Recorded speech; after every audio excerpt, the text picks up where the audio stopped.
ఒకవేళ నిజంగా మీకు ఎగ్జామ్ ఉంటే నిజంగా చదవండి, ఓకే? ఎగ్జామ్ ఉందనే పేరుతో చర్చ ఎగ్గొట్టి బొమ్మలు చూస్తా కూర్చోబాకండి. రేపు చాలా వర్క్ ఉంది, రేపు నాకు ఏదో సబ్మిట్ చేయమన్నారు, ఏదోటి చెప్పేస్తారు యూత్.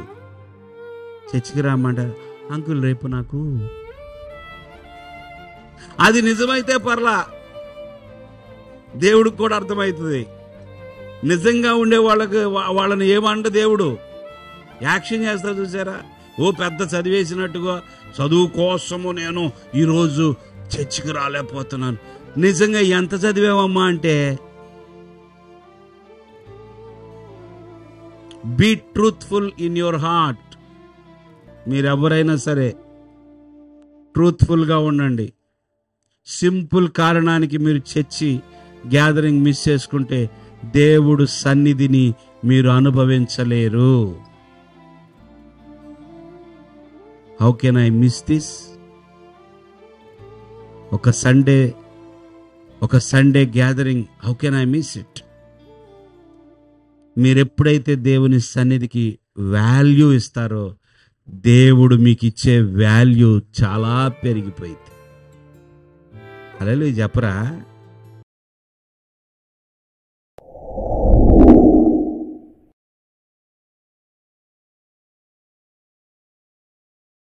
ఫోన్ చేసి ఫ్రెండ్కి, మన ఇద్దరం కలుసుకుందామా కదా? ఎక్కడా? అదే సాయి హోటల్లో. ఎగ్జాంపుల్, మన ఇద్దరు కలుద్దామా? ఎస్. ఎక్కడ?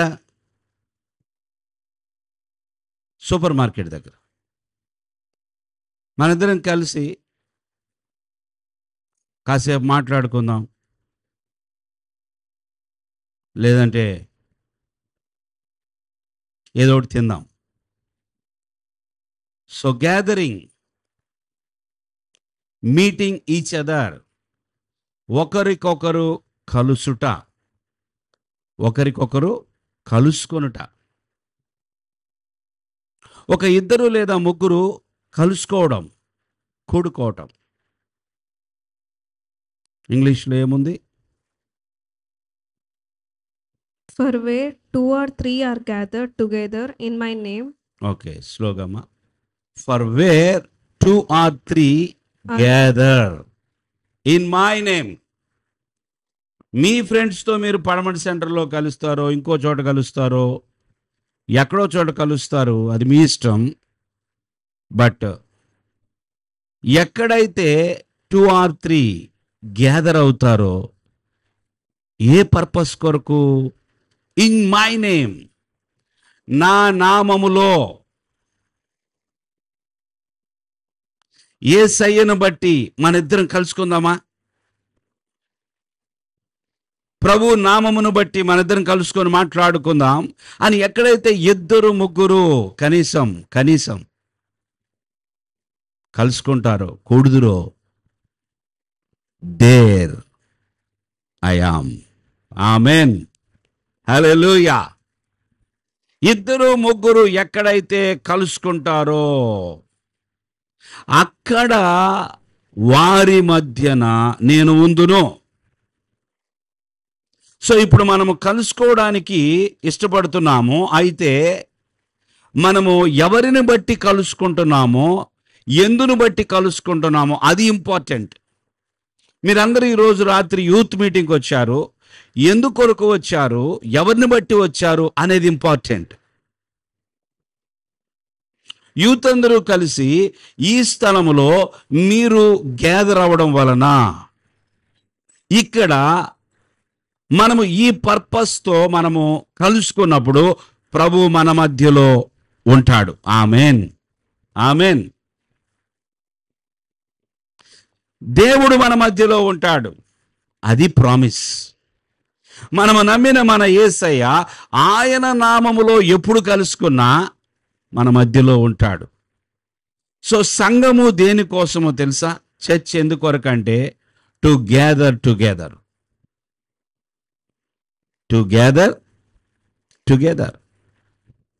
ఒకరికొకరు కలుసుకునే ప్లేస్ చర్చ్. సో చర్చి దేవుని యొక్క మందిరములో దేవుని బిడ్డల మధ్య దేవుడు ఉంటాడు. హల్లెలూయా. అందుకే వీ మస్ట్ గ్యాదర్. చర్చికి రావడానికి మీరు ఎందుకు ఇష్టపడాలో తెలుసా? దేవుని సన్నిధికి రావడానికి ఎందుకు ఇష్టపడాలో తెలుసా? అక్కడికి అందరూ ఆయన నామములో వస్తారు. సో దేవుని యొక్క నామమును బట్టి అక్కడ ఒక కూడిక జరుగుతుంది, గ్యాదరింగ్ జరుగుతుంది. ఎప్పుడైతే దేవుని నామమును బట్టి ఆ గ్యాదరింగ్ జరుగుతుందో, ఆ గ్యాదరింగ్ మధ్యలో ఒకరికి మధ్యలో, అందరి మధ్యలో ఆయన ఉంటాడు. అన్సీన్ గాడ్, అదృశ్యుడైనటువంటి ఆ యేసయ్య సన్నిధి మన మధ్యలో ఉంటుంది. హల్లెలూయా. ఈ సన్నిధి అనగా ఆయన ప్రజెన్స్ లో మీరు ఉండటము అలవాటు పడితే, when you experience this presence every day, ఆయా సమయాల్లోనైనా కనీసం అటువంటి ఒక సన్నిధిని మీరు అనుభవిస్తూ ఉంటే, ఈ చర్చ్ గ్యాదరింగ్స్ అనేది మిస్ కాకోకుండా మీరు ఆయన సన్నిధిని అనుభవిస్తూ ఉంటే, నెక్స్ట్ ఏమవుతుందో తెలుసా? మీరు పర్సనల్గా గాడ్తో ఆయన సన్నిధిలో ఉండటం మీకు అలవాటు అవుతుంది. హల్లెలూయా. సో ఇది ఒక టైప్ ఆఫ్ గ్యాదరింగ్. తర్వాత నువ్వు పర్సనల్గా దేవునితో వ్యక్తిగతంగా ఆయన సన్నిధిని అనుభవించాలంటే నువ్వేం చేయాలి? ఫస్ట్ నువ్వు చర్చికి రావడం ద్వారా దేవుని యొక్క ప్రజెన్స్, ఆయన సన్నిధిని అనుభవిస్తావు. రెండవదిగా నువ్వు ఎప్పుడైతే ఆయన సన్నిధిని అనుభవిస్తావో, ఇక్కడ ఆయన సన్నిధి ఎడల నీకు ఇంకా ఆశ పెరిగిపోద్ది. అప్పుడు ఏం చేయాలి? ఆయన సన్నిధిని నువ్వు ఎల్లప్పుడూ అనుభవించాలంటే నువ్వేం చేయాలి? 75వ కీర్తన, Psalm 75, first verse.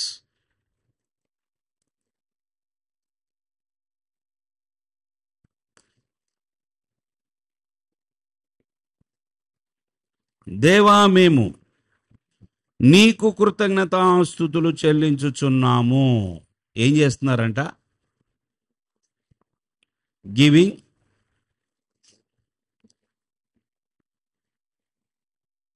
కృతజ్ఞత ప్లస్ స్తుతి, ప్రైజ్ అండ్ థ్యాంక్స్ గివింగ్. చెప్పండి అందరూ, praise and thanksgiving. Praising God అంటే ఏంటి? నువ్వు పరిశుద్ధుడు అయ్యా, you are the holy one. Praising God. ఇంకా ఎగ్జాంపుల్ చెప్పండి, ఒక్కొక్కరు ఒక్కొక్క మాట చెప్పండి తొందరగా. How you can praise God? When you want to praise God, you have to know who is He. ఒక మాట చెప్పండి. నేను చెప్పే కదా, you are the holy one lord, so I praise you. అలాగే ఇంకా చెప్పండి, చింతలు చెప్పు ఒక మాట. You are a saviour, so I praise you. Okay, ఇంకా యు ఆర్ ఆల్ మైటీ. నువ్వు సర్వశక్తిమంతుడు. మనకు తెలియాలా మన దేవుడు ఎవరో తెలియాలా. You should know who is your God, then you can praise God. Without knowing him you cannot praise God. అర్థమైందా? మీరు దేవుని స్తుతించాలంటే తప్పకుండా ఆయన ఎవరో తెలియాలి. You are the almighty God, you are the alpha and omega, you are the beginning and ending. So నీకు ఎంత ఎక్కువగా దేవుని గురించి తెలుసో, you are the king, you are the king of kings. I praise you Lord. ఇది praising God. స్తుతి చేయండి అంటే దేవుడు ఎవరో అది పలకటమే స్తుతి చేయటం. కొంతమందికి స్తుతికి కృతజ్ఞతకి తేడా తెలీదు, కొంతమందికి స్తుతికి ప్రార్థనకి తేడా తెలీదు. ఏం తెలీదు? స్తుతికి కృతజ్ఞతకి తేడా తెలీదు, కొంతమందికి కృతజ్ఞతకి ప్రార్థనకి తేడా తెలియదు. ప్రార్థన చేయటం అంటే అడగడము, దేవునితో మాట్లాడడం కదా. విజ్ఞాపన అంటే అడగడము. సో స్తుతి చెల్లించాలి. ఎవరైతే కృతజ్ఞత స్తుతులు చెల్లిస్తారో, థ్యాంక్స్ గివింగ్, థ్యాంక్స్ గివింగ్ దేన్ని బట్టి మనం థ్యాంక్స్ చెప్పొచ్చు? ఇప్పుడు చెప్పండి కొన్ని మాటలు త్వరగా.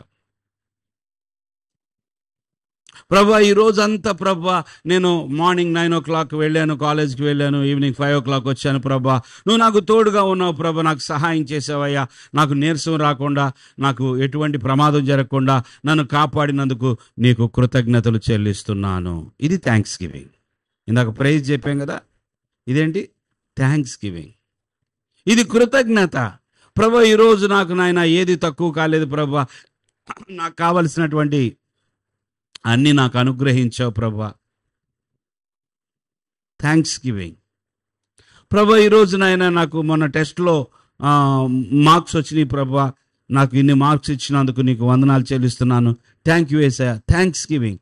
ఎవరైతే కృతజ్ఞతాస్తుతులు చెల్లిస్తారో వారికి ఒకటి అర్థమవుతుంది, ఆయన సమీపముగా ఉన్నాడని. దేవుని స్తోత్రం.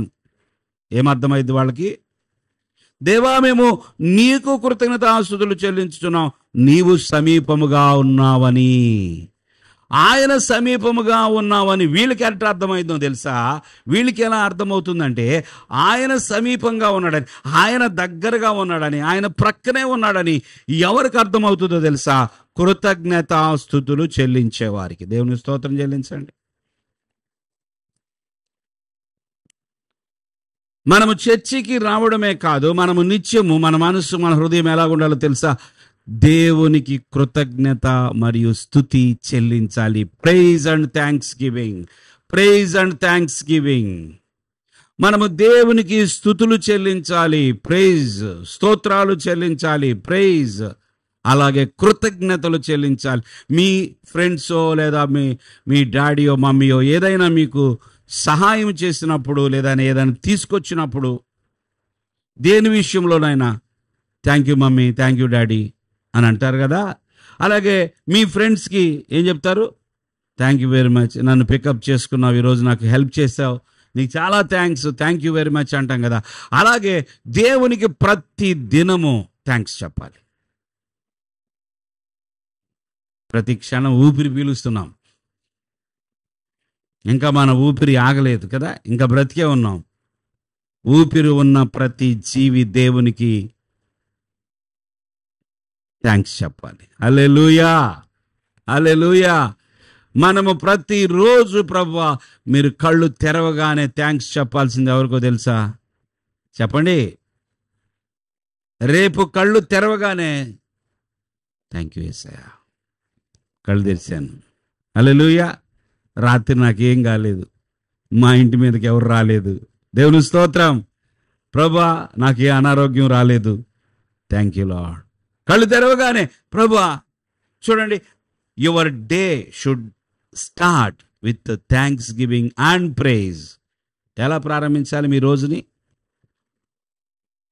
కృతజ్ఞత స్తుతులతో ప్రారంభిస్తే రోజంతా ఆయన మీకు సమీపంగానే ఉన్నాడని అర్థమైపోయింది. హల్లెలూయా. ఎవరి దగ్గర థ్యాంక్స్ గివింగ్ ప్రైజ్ ఏది ఉండదో వాళ్ళకి ఏం తెలిసిద్ది? వాళ్ళకి ఏమీ తెలియదు. దేవుని సన్నిధి అనుభవించాలి అంటే తప్పకుండా ఏం చేయాలా? పొద్దున్న లేచిన తర్వాత చిన్ను చెప్పు, ఏం చేయాలా? ఏం చేయాలా? దేవునికి కృతజ్ఞత స్తుతులు. ప్రార్థన తర్వాత చేద్దు, కానీ మొట్టమొదట ఏం చేయాలా? కృతజ్ఞతాస్తుతులు చెల్లించాలి. తర్వాత ప్రార్థన కూడా చేయాలి. ఆ రోజుని మరి దేవునికి సమర్పించాలి. ప్రభువా ఇదిగో నా పరిస్థితి, మరి ఇదిగో ఇలా చేయాలనుకుంటున్నాను, దీని విషయంలో మీ చిత్తమే చేయండి ప్రభువా అని ప్రార్థన కూడా చేయాలి. కృతజ్ఞతాస్తుతులు ప్రార్థన, అది దేవుని సన్నిధి మీకు తోడుగా ఉన్నదని అర్థమైంది. లేకపోతే అర్థం కాదు. నువ్వేదో ఒంటరిగా జీవిస్తున్నావు ఈ లోకంలో అన్నట్టే ఉంటుంది. అందరున్నా కూడా పెద్దగా ఏం తేడా ఉండదు. ఏదో లైఫ్ అంటే ఏదో అది ఒంటరితనం లాగా అనిపిస్తుంది. కానీ ఎవరైతే కృతజ్ఞతాస్తుతులు చెల్లిస్తారో they don't feel loneliness, they feel God is with me. Hallelujah. God is near. యేసయ్య నాకు దగ్గరే ఉన్నాడు, ఆయన నాతోనే ఉన్నాడు అని కృతజ్ఞతాస్తుతులు చెల్లించేవారు మాత్రమే చెప్పగలుగుతారు. అందుకే ఇక్కడ దావీదు కీర్తనలో మాట రాశారనమాట.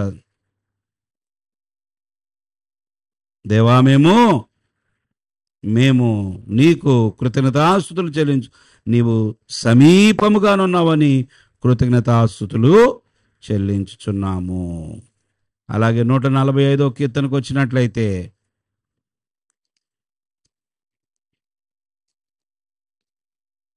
ఇప్పుడు చిన్ను చెప్పిన ఈ మాట దగ్గరకు వచ్చాం. ఏమన్నాడు? ఉదయం లేవగానే ప్రార్థన చేయాలంటున్నా కదా.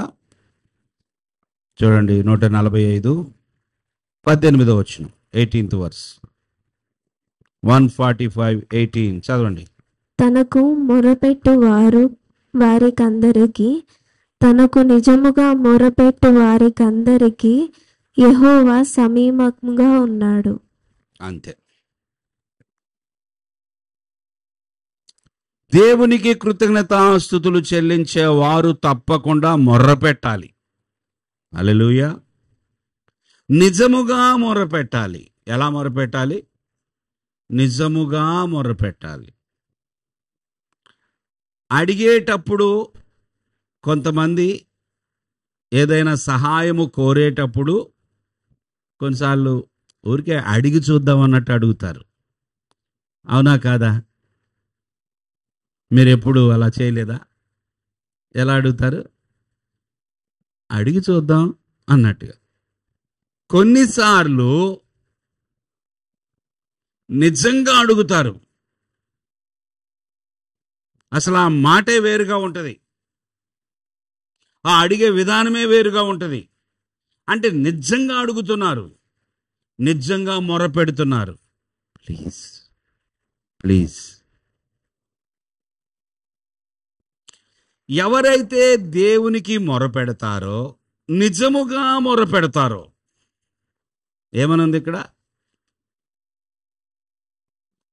తనకు మొరపెట్టు వారికందరికి, తనకు నిజముగా మొరపెట్టు వారికందరికి యెహోవా ఎక్కడుంటాడు? దూరంగా ఉంటాడు. ఇంగ్లీష్లో చదువు మరి. The Lord is near to all The Lord is near to all who call upon him, who call upon him. to all who call upon him in truth. To all who call upon him in truth. నిజంగా నిజంగా పిలవాలి ఆయన్ని. ఏదో పిలుద్దాములే అన్నట్టుగా పిలవకూడదు. చూడండి, మీ ఇంట్లో ఏదైనా మంచి కార్యక్రమం జరుగుతుంది అనుకోండి, ఏదైనా గుడ్ అకేషన్, ఏ బర్త్డేనో మ్యారేజో, ఏమండి మా బాబుది పెళ్ళండి రండి అని సింపుల్ ఒక మాట, మా అబ్బాయి పెళ్ళండి రేపు రండి అని కార్డు ఇచ్చి వెళ్తే ఎలాగుంటుంది? ఏమండి మీరు తప్పకుండా రావాలండి, రేపు మా బాబు పెళ్ళండి, మీరు ఎట్లాగైనా సరే రావాలండి, ఈ అకేషన్ మిస్ కాకూడదు, మీరు వస్తారని మేము నమ్ముతాం. అది ఎలాగుంటుంది? పిలవపోతే బాగోదులే అన్నట్టు పిలిస్తే ఎలా ఉంటుంది? వాళ్ళకు కూడా తెలుసు, ఓహో మీరు ఎట్ట పిలిచారా, ఎలాపోయినా పర్లేదని ఎగిట్టు. అంతే కదా. మనల్ని నిజంగా పిలిస్తే ఎలబుద్దేస్తుంది. ఏదో పిలిచి పిలవనట్టుగా అందరితో పాటు నువ్వు ఒకడవే అన్నట్టుగా పిలిస్తే, ఈ ఏరియా అంతా పిలుస్తున్నావు నువ్వు కూడా, మీరు కూడా రండి అంటే ఎట్లా ఉంటుంది? మీరు తప్పకుండా రావాలండి, మీరు రాకపోతే మాకు సంతోషం ఉండదు, మీ రాకడం మాకు చాలా సంతోషం అని నిజంగా పిలిస్తే ఇక అంతే, టైం కంటే ముందే ఉంటాం అక్కడ. ఆ మొరపెట్టేటప్పుడు కూడా అంతే. దేవునికి మొరపెట్టేటప్పుడు నువ్వు ఎవరికి మొరపెడుతున్నావు? దేవునికి మొరపెడుతున్నావు. ఎలా మొరపెట్టాలి? నిజంగా మొరపెట్టాలా. ఏదో మంత్రం కాదు ఇది, టపాటపా అని మైండ్ లేకోకుండా ఏదో ప్రార్థన చేసేసాను ప్రార్థన అనకూడదు. నీ ప్రార్థన it should be in truth. నిజంగా నువ్వు ప్రార్థన చేస్తున్నావు, నిజంగా నువ్వు కాన్షియస్తో, నువ్వు చాలా మనస్సాక్షి కలిగి మాట్లాడుతున్నావు. ఎవరితో మాట్లాడుతున్నావు? దేవునితో మాట్లాడుతున్నావు. ఎవరికి మొరపెడుతున్నావు? దేవునికి మొరపెడుతున్నావు. అప్పుడు ఆయన నీకు సమీపంగా ఉన్నాడని అర్థమైపోయింది. అప్పుడు అర్థమవు, ఆయన నీకు సమీపంగా ఉంటాడు. నువ్వు కృతజ్ఞతాస్తుతులు చెల్లించినా ఆయన నీకు సమీపంగా ఉంటాడు. నీవు నిజంగా మొరపెట్టినప్పుడు ఆయన సమీపంగా ఉంటాడు. నీవు ఆయన నామములో ఎక్కడ గ్యాదర్ అయినా ఆయన నీకు సమీపంగా ఉంటాడు. హల్లెలూయా, హల్లెలూయా.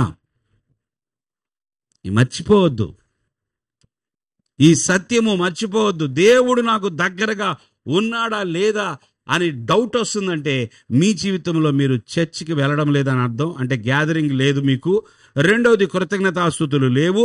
మూడవది ఏం లేదు చెప్పాలి, ఏం లేదు, ఏం లేదు, ప్రేయర్ లైఫ్ లేదు. అంటే మొరపెట్టట్లేదని అర్థం.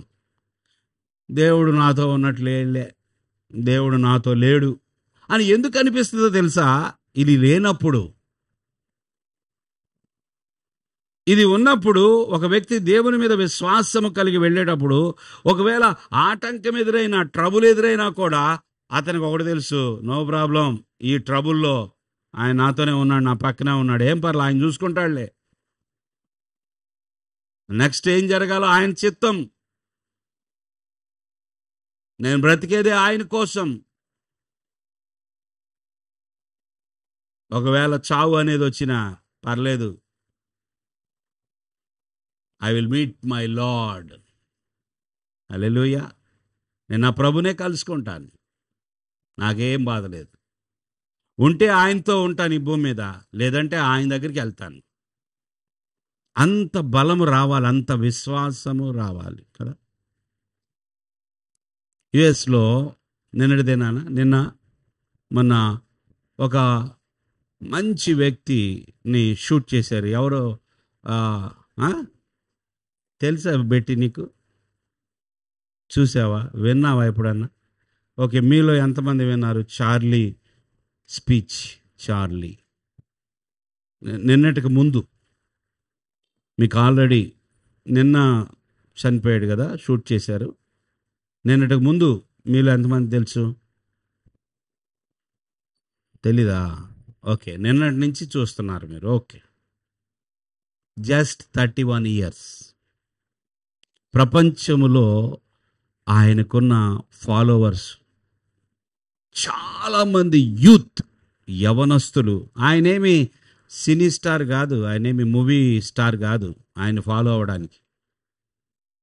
ఆయన చెప్పే ట్రూత్ చాలామంది యవనస్తులు, యూనివర్సిటీస్లో ఎడ్యుకేటర్స్ చాలామంది యేసయ్య యొక్క ప్రేమను, సత్యాన్ని తెలుసుకున్నారు. చాలా అద్భుతమైన వ్యక్తి అన్నమాట.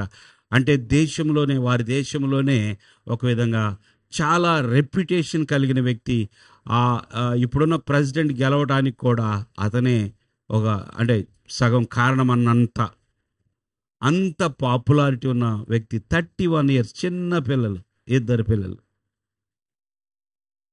ఆయన జీసస్ గురించి చెప్తాడు అంతే, యేసయ్య గురించి మాట్లాడతాడు. ఒకసారి మొన్న ఏం జరిగింది, కూర్చొని మాట్లాడుతున్నాడు, దూరం నుంచి చంపేసి. ఇప్పుడు ఆ వార్త చాలా మందికి తెలుస్తుంది. మన ఇండియాలో దేవుని బిడ్డలు, క్రిస్టియన్స్ చాలామంది యూత్ ఆయన ఆల్రెడీ చూస్తారు. నాకు ఎలా తెలిసిందంటే, నాకు అసలు ఆయన గురించి అస్సలు తెలియదు. నాకు ఎప్పుడు చూడలేదు కూడా, వినలేదు ఆయన స్పీచెస్. సోను ఫోన్ చేశాడు, డాడీ వార్తలు ఏమన్నా చూసావా అంటే, నేను అనుకుంటున్నా, ఏంటబ్బా ఇంత సీరియస్గా వార్తలు చూసావా, యుఎస్ సంబంధించి ఏమైనా చూసావా అంటున్నాడు. ట్రంప్ లేదా ఇంకేదన్నా బిగ్ ఫిగర్ అనుకున్నా నేను. ఏంటి ఏమైంది అంటే, చార్లీ షాట్ డెడ్ అన్నాడు. ఈ చార్లీ, నాకు తెలియదు చార్లీ. అప్పుడు చెప్పాడు, సరే బెంగళూరు వెళ్తే అక్కడ ఇద్దరు మాట్లాడుతున్నారు. మేము ఏ ఇంటికి వెళ్ళినా ఆయన గురించి నీకెట్లా తెలుసు అంటే, ఆమె ఫాలోవర్ అంటున్నాడు ఓ పాస్టర్ గారు అబ్బాయి. ఇంకొక ఇంటికి వెళ్తే ఇంకొక పాప, అంకుల్ మీకు తెలుసా చార్లీ అని. మరి ఇంతమందికి తెలుసా అనుకుంటున్నా నేను. ఆయన ఎంతో చక్కగా దేవుని గురించి మాట్లాడే వ్యక్తి. జస్ట్ 31 ఇయర్స్ యేసయ్య దగ్గరికి వెళ్ళిపోయాడు. హల్లెలూయా. యేసయ్య దగ్గరికి వెళ్ళిపోయాడు.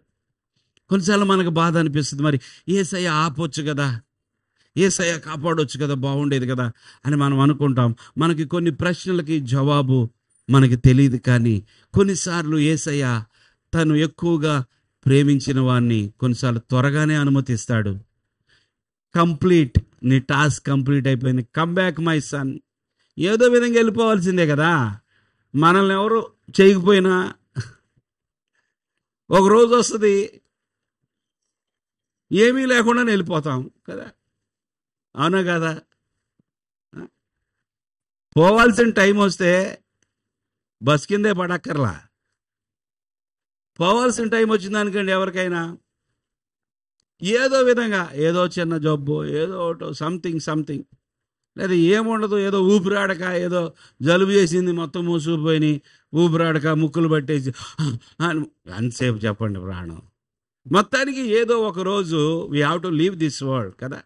కానీ ఆయనకు వచ్చిన భాగ్యం ఏంటంటే దేవునిని బట్టి సువార్తను బట్టి. అందుకే బైబిల్లో ఒక మాట ఉంటుంది, నా నిమిత్తమును నా సువార్త నిమిత్తం ఎవరైనా తమ ప్రాణమును పోగొట్టుకుంటే వారు దానిని దక్కించుకుందరు, రక్షించుకుంటారు.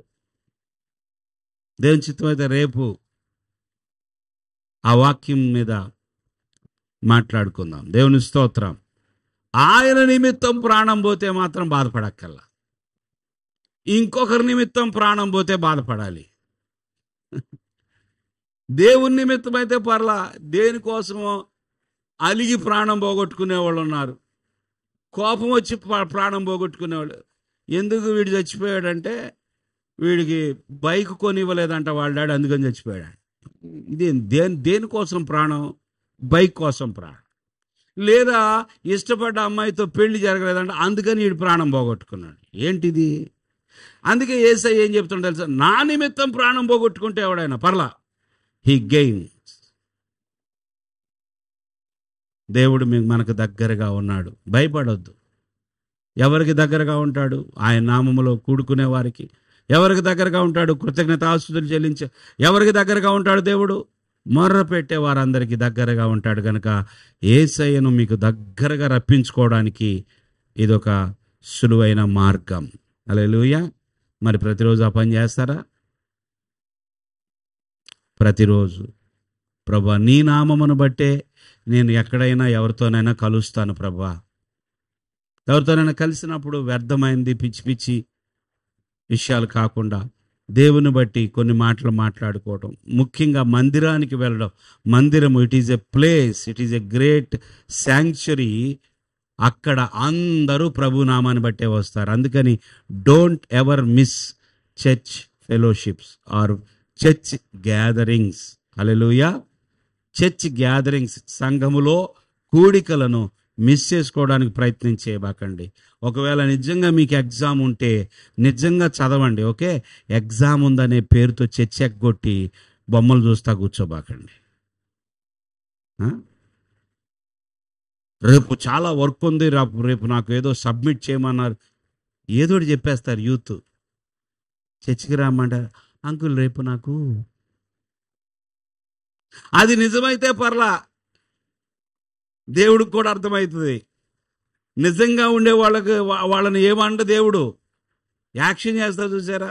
ఓ పెద్ద చదివేసినట్టుగా చదువు కోసము నేను ఈరోజు చర్చికి రాలేకపోతున్నాను.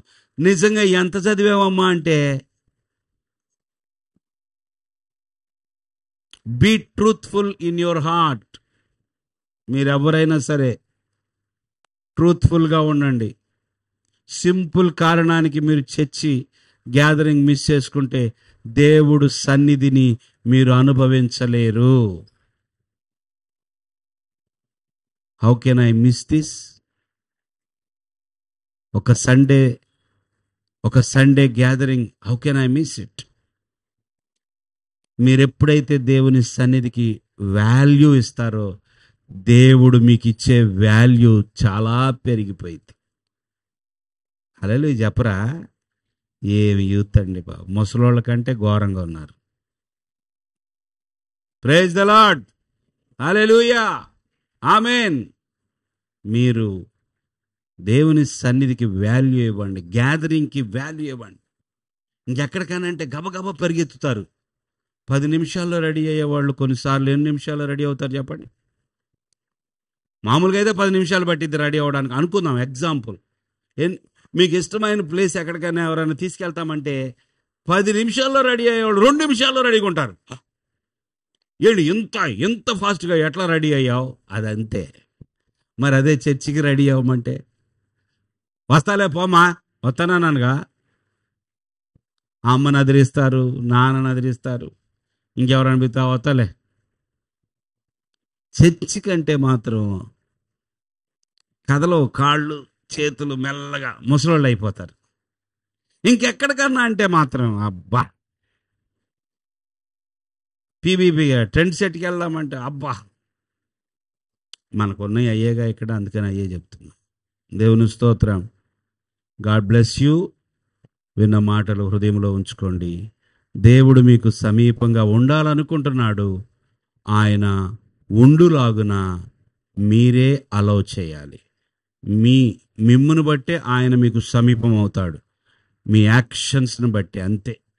కళ్ళు మూసుకోండి. ఆంటీ వచ్చి ప్రార్థన చేస్తారు చివరిగా.